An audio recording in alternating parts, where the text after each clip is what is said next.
Welcome, theater-loving populace. I'm Claire. I'm Annika. And welcome to this edition of Two Friends, Three Sisters. We hate that we're doing that.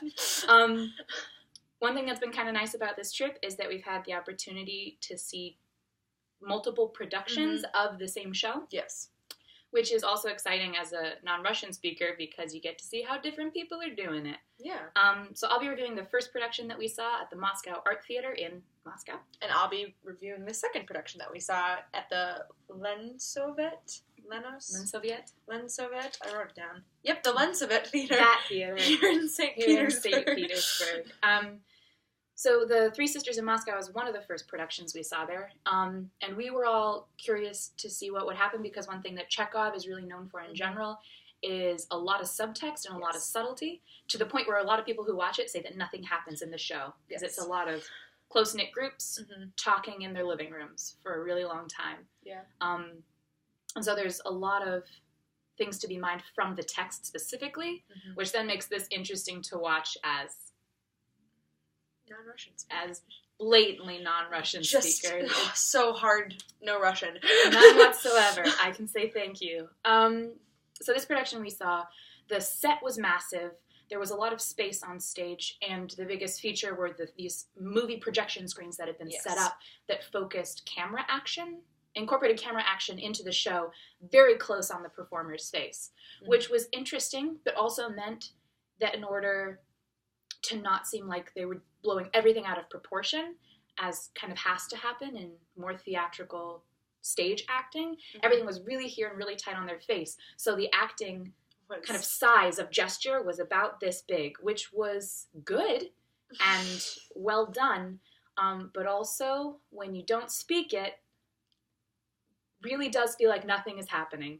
And that wasn't just us either. There very little happened in the production. It was mostly people rotating couch to couch and talking with each other. Yeah. So the moments that were people surreptitiously holding hands on a couch, people making out on a couch, people saying a goodbye to each other, just felt like a slap in the face because really so little else was happening.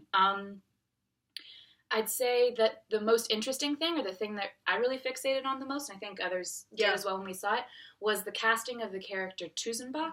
Tuzenbach is a soldier. God bless you. Tuzenbach is a soldier in the house of the Three Sisters who is in love with Irina, the youngest one, and she doesn't really love him that much, but they're friends. It's weird. It's complicated. So Tuzenbach, normally portrayed as a man or a male-identifying person, was played by a woman in full military uniform, in a full suit, with short hair. So in a more traditionally masculine presentation, but also a woman playing Tuzenbach, which was very unexpected, especially, I'll admit, for me coming into Russia, where you hear a lot about homophobia and transphobia and lack of gender equality in a lot of spheres. But not only was Tuzenbach a woman, but usually when you see the show, Tuzenbach is kind of just a sweet bumbling fool. He's a bit of an idiot. He really likes Irina. She really is not into it in the way that he is very clearly into it. And that's part of their dynamic. But in this one, I think in part because the acting was so small, there was a lot of just them sitting on the couch, looking into the camera together, but with a kind of chemistry that I had not been expecting, which is then interesting if you take into account that Tuzenbach is now played by a woman. Yeah. We haven't figured out what it means yet. No.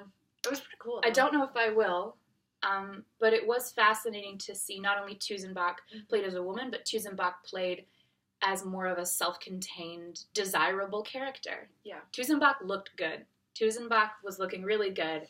And Irina seemed to be responding to that in a way that doesn't normally happen. No. Yeah. So super intrigued by that. Super intrigued by this. A lot of stylistic choices were made. A lot of very interesting stylistic choices were made. But the nature of those choices also meant that I think a lot of other things that could have happened didn't.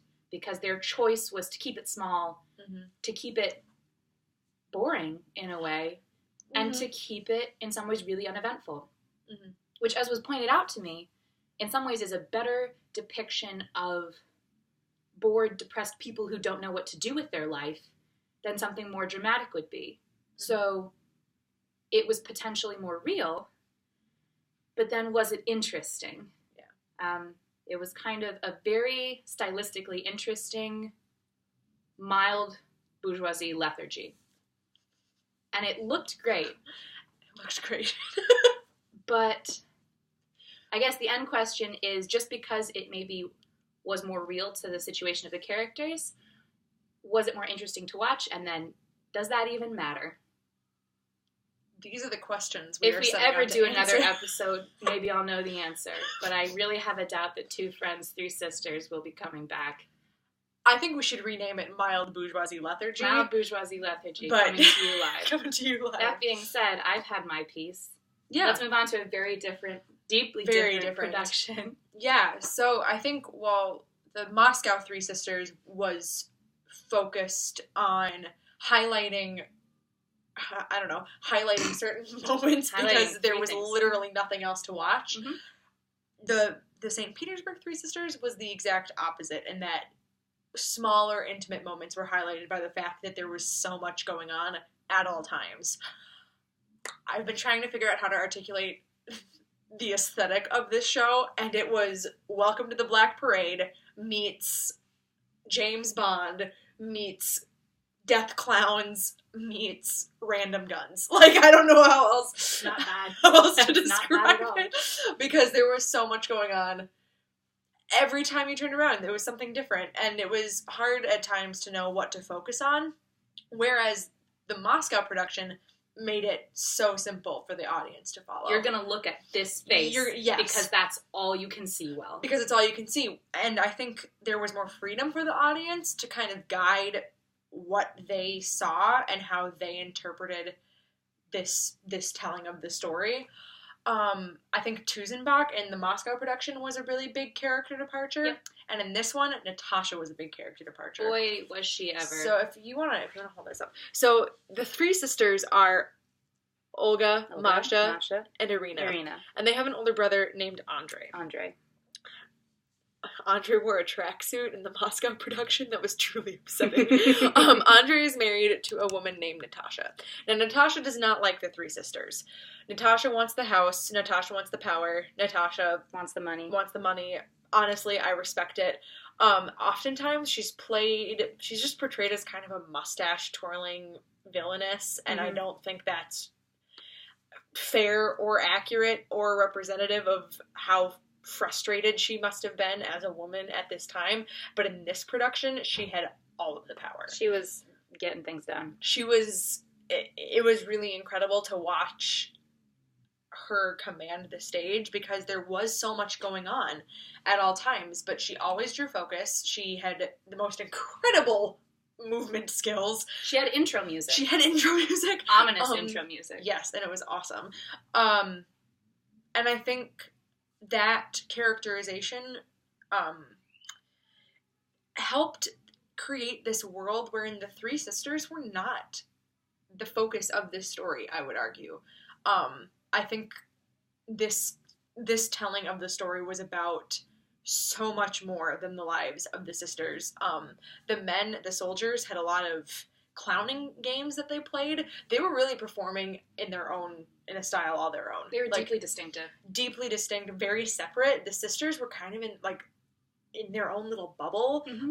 Literally, there were stage pictures where it was the three sisters in a spotlight in matching costumes, and then everybody was around them looking at them. It was very dramatic. There was chocolate eaten. There was a giant baby cutout. Yes, there was. But there they were. But then, I think all of that chaos made really beautiful room for a handful of moments of stillness. One in particular was the goodbye between Irina and Baron Tuzenbach. So, spoiler alert, just kidding. Baron Tuzenbach is in love with Irina. Soleone is also in love with Irina. Soleone and Baron Tuzenbach have a duel, and Baron Tuzenbach doesn't make it. Yep. So, but before his death, he and Irina have kind of reached an understanding that even if she doesn't love him, she's going to marry him because she does respect him, and I think she does have an affection for him. It's a partnership. Yeah, that's a good way to put it. I think, and I think it's for tax benefits. It's for this is what a family looks like. And that moment was really beautiful. And I think, I will say, I think at times this production got a little bit exhausting to watch, which is neither here nor there. I think the Moscow production was exhausting because you just wanted to watch something. And then this one, I think the audience at times is like, can we just watch people talk to each other? There's a flag, a drum set, like, too much. But I think, I will say, I think it was good that we saw them in the order that they did, that Mark I agree, because I think if we saw the overstimulating one first, the Moscow one really would have kind of killed us. It would a little bit. Yeah, and I don't think we would have appreciated this one as much as we did, and I think it would have been, I don't know, it was nice to have a production concept that held the audience's hand in Moscow. That was like the third show we saw. I think so. Yes, third show, and so we didn't really have our bearings as insofar as what to expect, and I think that concept helped us out. But now we're in St. Petersburg, still don't speak the language, but I think we were a little jaded bit more as all get out. Yeah, still can't speak Russian. You can't impress us. That's not true. Everybody here is so talented. Everything is impressive, and yeah, and I can't dance like these people. No. In conclusion, mild bourgeoisie lethargy meets dark shenanigans. Dark shenanigans. That's all we got for you. If you really want the hot take, just skip to this last part. Yeah. But thank you so much for being here. Thank you. This has been Two Friends, Three Sisters. Didn't get better. We're out.